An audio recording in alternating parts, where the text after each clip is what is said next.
सभी दोस्तों का ऑर्गेनिक बाड़ा प्रोफेसर RS यादव में हार्दिक स्वागत।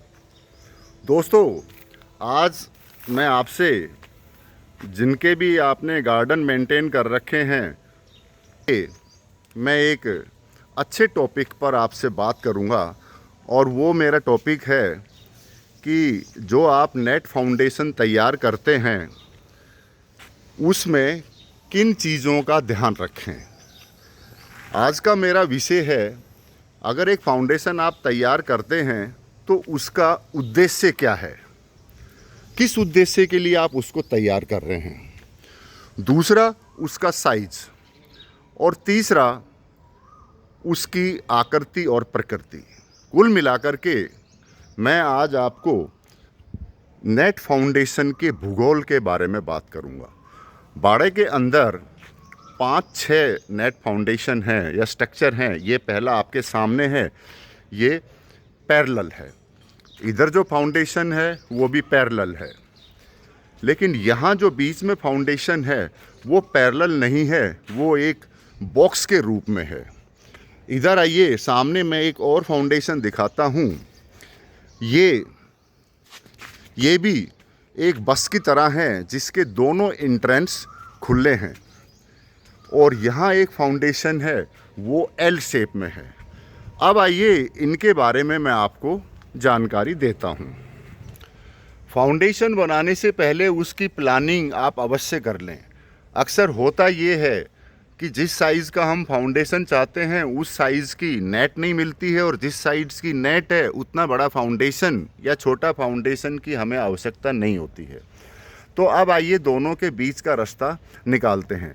और एक अहम चीज़ अपने दिमाग में और रखिए कि जो नेट फाउंडेशन या स्ट्रक्चर आप बनाते हैं वो सालों के लिए होता है। ऐसा नहीं है कि मच्छरदानी है, कैसी भी लग गई सुबह उठ करके तो हटानी है, और ना ही यह बारिश के मौसम में बरसाती है जिसे काम में लिया और उसके बाद में खूंटी पर टांग दिया। आइए अब बात आती है, हम स्ट्रक्चर बनाएं कैसे। स्ट्रक्चर बनाते समय एक तो आप धूप का अवश्य ध्यान रखें कि किस डायरेक्शन में धूप आपको मिल रही है। यहाँ पर जो फाउंडेशन है वो क्रॉस है, कैंची के रूप में है। यहाँ पर ये फाउंडेशन है, ये पैरेलल है। और यहाँ पर फाउंडेशन है, ये मकान के ऊपर चढ़ा रखा है। तो दोस्तों, जहाँ छत ऐसी है जो ढलवा है, वहाँ तो आप इस तरह के फाउंडेशन को दीवार के सहारे लगा सकते हैं, क्योंकि छत पर कचरा जमा नहीं होता।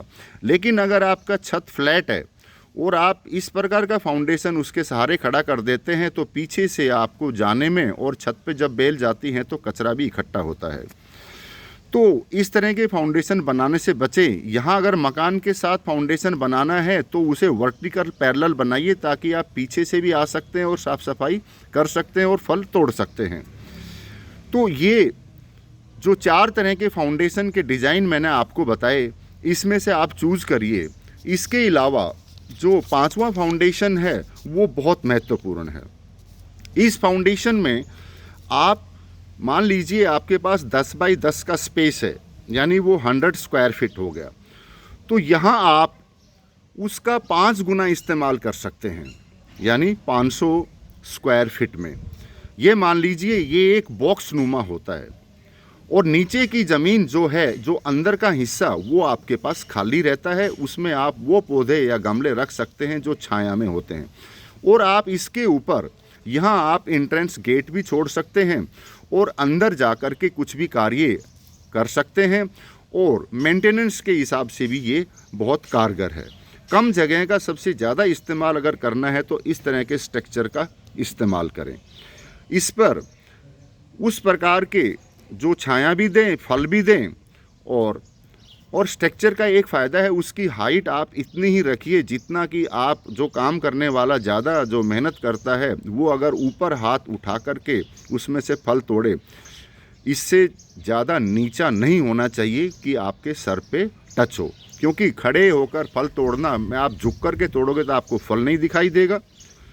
तो जो बात मैंने आपको मेरे एक्सपीरियंस से बताई है, जो मैंने अनुभव किया है, और मैं पिछले 10 साल से ये काम कर रहा हूँ, जो बेस्ट चीज़ें हैं वो मैंने आपको बताई हैं। इससे पहले मैंने बताया था एक मज़बूत फाउंडेशन आप नेट का स्ट्रक्चर कैसे तैयार करें, जिसमें मैंने बताया था बैम्बो और या बल्लियों का इस्तेमाल करें, कुछ बोल्ट का इस्तेमाल करें, और बांधने के लिए मैंने बताया था हाउस में जो वेस्ट मटेरियल है, कपड़े, साड़ी, चुन्नी, उनकी स्ट्रिप निकाल करके बांधिए।